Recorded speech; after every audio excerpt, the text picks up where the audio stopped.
All right, so, listeners sent in this question, and it's actually a really fun one to kind of dive into. Yeah. If you could only eat 10 foods for the rest of your life, what would they be? Oh, wow. I know, right? That's a tough It one. is. It is. So we're going deep on this today. We're looking at a top 10 foods you could eat for the rest of your life list from the Topton's website. Okay. And the list it's really interesting. I mean, it's got like the classics, comfort foods, global flavors, and then some stuff that's just like out there. Oh, interesting. Yeah. So, it's going to be fun. And Yeah. and maybe even a little bit thought-provoking, as we kind of explore like why these particular foods resonate with people. Yeah. No, I think that's a really interesting angle too. It's not just about, individual preferences, but like, what does it say about us as a society? Exactly. Exactly. Like, what does it say about our relationship with food, Mm-hmm. and the cultural significance of certain dishes, Definitely. Yeah. So, should we jump right in? Let's do it. All right. Well, let's start with the heavyweight champion, the king of comfort food, Oh, pizza. of course. I mean, who doesn't love pizza? Right. It's like universally beloved. Yeah. And the list, it actually like defines pizza as, this yeasted flatbread, typically topped with tomato sauce and cheese, Yeah. which, I mean, that's kind of like the basic blueprint, right? Right, exactly. But the thing is, pizza has this amazing history. I mean, the term itself, pizza, it was first recorded like way back in the 10th century in a Latin manuscript from Italy. Wow. So it's been around for a while. Yeah, for a long time. And it makes sense, right? I mean, flatbreads, they've been a staple in so many cultures for centuries. Yeah. Yeah. So it's really like this ancient food tradition that's evolved over time. But, what makes pizza so special is that, like you said, you can put anything on it. Oh, yeah.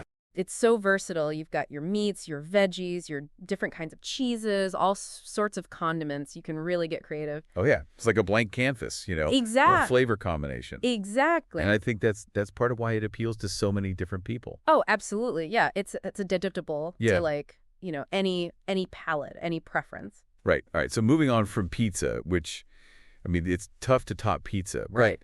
the list also includes a whole bunch of other comfort food all-stars. Yeah. Oh, yeah. Like lasagna, Yes. mac and cheese. Absolutely. But I even saw a comment where somebody said they'd be willing to turn into a vampire for lasagna. Really? I know. Wow. I kind of get it, though. I mean, lasagna, it's just so good. Oh, it's so cheesy and saucy, and the noodles, and it's just perfect. It's like the ultimate comfort food. Yeah, yeah. But it's interesting, though, right? What's it? That these foods, like, they really do evoke this kind of, like, emotional response. Oh, absolutely. Yeah. I mean, there's actual science behind it, right? Is there? Yeah. Foods that are high in carbohydrates and fat, Mm-hmm. they trigger the release of serotonin in the brain, Okay. which is like a feel-good chemical. So, so when you're having that bowl of mac and cheese and you're just like, this is the best thing ever. Yeah.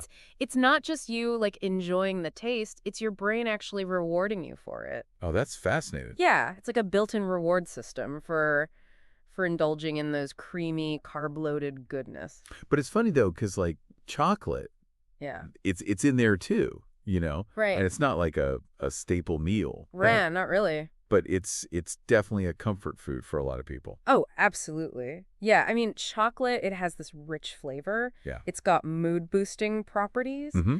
And I think it also taps into this sense of like ritual and pleasure that we associate with food.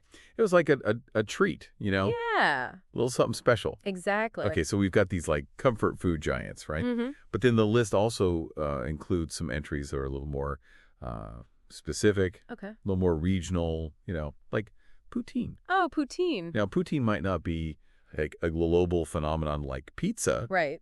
but it's definitely got a passionate following. Oh, yeah. Especially in Canada. Right, right.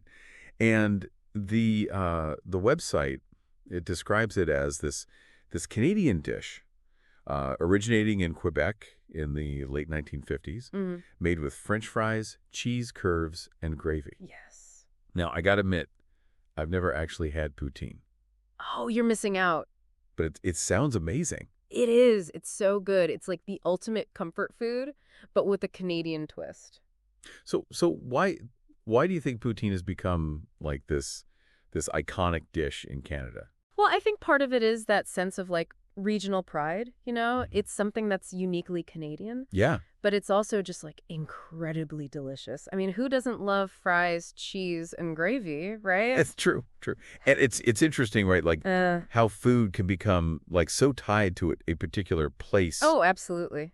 Yeah, it's like a culinary symbol of a culture. Yeah. Okay, so we've talked comfort food, we've talked regional specialties. Now, let's go global.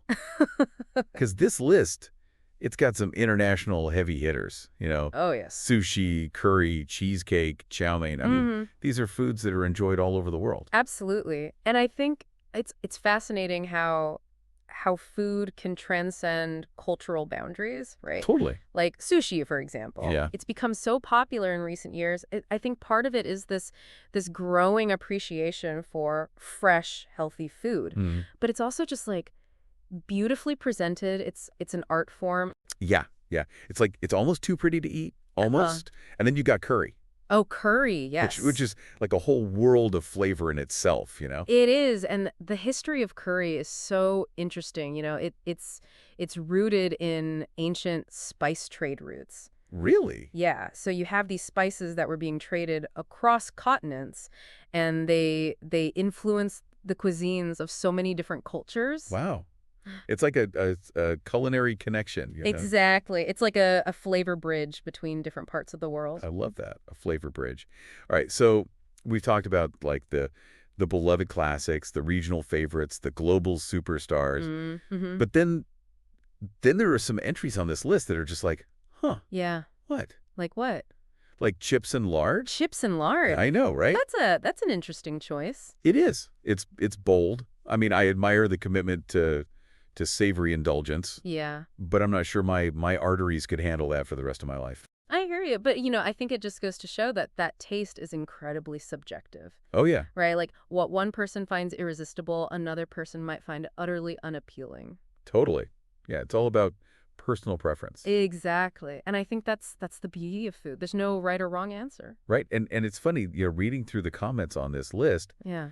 there are these little like details that people share about like what makes these foods so special to them. Oh yeah. Like one person mentioned bacon with maple syrup. Aiken with maple syrup. I know, I've never thought to put those two things together. It's an interesting combination for sure. But, I'm kind of intrigued. Like, Yeah. what is it about that combination that works? Well, sweet and salty, it's a classic pairing. Right? So I imagine that the sweetness, the maple syrup, and the saltiness of the bacon, they create this kind of like flavor explosion in your mouth. Yeah, it's like a party for your taste buds. Exactly. So this top 10 list, it's really just the beginning, right? Oh, absolutely. Yeah, it's just a starting point. I mean, there's a whole world of food out there. There it is. And I think the load more button at the bottom of this list, it's kind of a reminder of that. Yeah. It's saying, "Hey, there's so much more to explore." Exactly. So on that note, dear listener, we're going to leave you with a question. Okay. If you had to choose just one food from this list to eat for the rest of your life, what would it be and why?